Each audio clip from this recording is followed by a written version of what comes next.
ରଘୁଦାସ ବୋଲି ଗୋଟିଏ ମୂର୍ତ୍ତି ଥିଲା। ତାର ପୁଅର ନାମ ରୁଇ। ରୁଇ ପିଲାଟି ନା ତା ସାଙ୍ଗମାନଙ୍କୁ ରୁଇ ବୋଲି ଡାକି ଚିଡ଼ାଉଥିଲେ।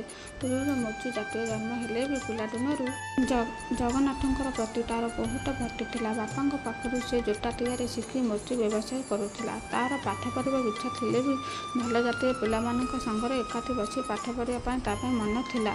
କିନ୍ତୁ ରୁହିର ପାଠପଢ଼ା ପ୍ରତି ଆଗ୍ରହ ଥିବାରୁ ସେ ଗୁଣୁଗୁଣୁ ବହୁତ ଶାସ୍ତ୍ର ପୁରାଣ ମନେ ରଖୁଥିଲା। ଜୋତା ତିଆରି କଲାବେଳେ ସେ ଗୁଣୁଗୁଣୁ ହୋଇ ଜଗନ୍ନାଥ ଜଣାଣ ଗାଉଥାଏ।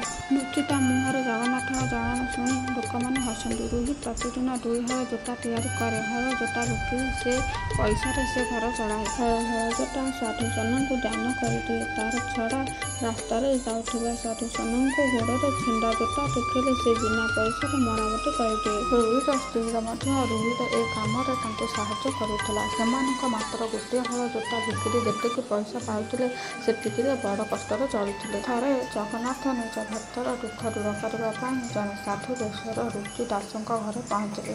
ରୁଇ ହାତରେ ଖଣ୍ଡିଏ ପଥରଟି ବଢ଼ାଇ ଦେଇ କହିଲେ, "ଏ ପଥରଟି ତୁମେ ଯେଉଁଠି ତାହା ସାଙ୍ଗେ ସାଙ୍ଗେ ସୁନା ପାଲଟିଯିବ।" ଏତିକି କହି ପଥରଟିକୁ ନେଇ ଚମଡ଼ା କତା ହେଉଥିବା ଲୁହା ଛୁରୀରେ ଛୁଆଁ ଦେଲେ।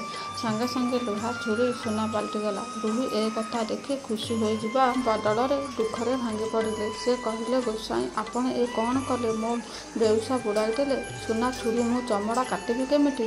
ଗୋସାଇଁ ବେଶରେ ଆସିଥିବା ଜଗନ୍ନାଥ ହସି ହସି କହିଲେ, "ତମେ ଆଉ ଜୋତା ତିଆରି କରିବା ଦରକାର କ'ଣ? ଏଇ ପଥରଟି ଛୁଇଁଦେଲେ ସବୁକିଛି ସୁନା ପାଲଟିଯିବ। ତୁମେ ବଡ଼ଲୋକ ହୋଇଯିବ। ମଉଜ ମସ୍ତି ଦିନ କଟେଇବ। ବଡ଼ଲୋକ ହେବାର ଦରକାର ନାହିଁ। ବଡ଼ଲୋକ ହେଲେ ମୋର ଲୋଭ ବଢ଼ିବ, ଜଞ୍ଜାଳ ବି ବଢ଼ିବ। ପ୍ରଭୁଙ୍କୁ ଡାକିବା ପାଇଁ ମୁଁ ବେଳ ହିଁ ପାଇବି ନାହିଁ। ଜୋତା ତିଆରି କରିବା ଭଳି ପୁଣ୍ୟ କାମ ମଧ୍ୟ ଆଉ କରିପାରିବି ନାହିଁ।